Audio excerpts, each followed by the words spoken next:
L'Australie appelle ses entreprises à penser de manière innovante quand elles envisagent de faire des affaires en Chine. En effet, la Chine procède à un changement de son économie, un passage de la manufacture à l'innovation. Les économistes disent que ce changement va ouvrir un monde de possibilités pour les entrepreneurs les plus réactifs de l'Australie. La clé du succès de Jess Wilson vient de son observation sur la façon dont elle et ses clients de 20 ans sont traités.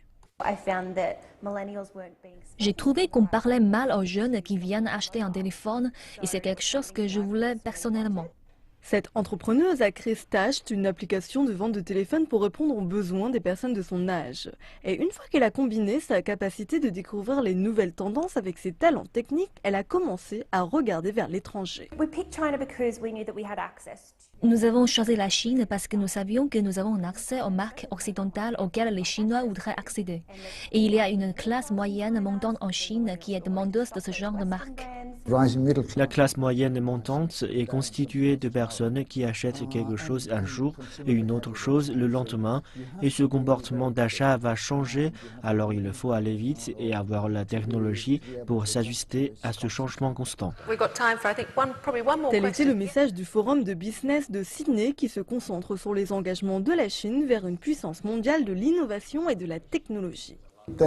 Ils ont vu qu'il y avait peu d'avenir au long terme pour les industries intensives en main-d'œuvre et de manufacture bas de gamme parce que d'autres compétiteurs arrivent.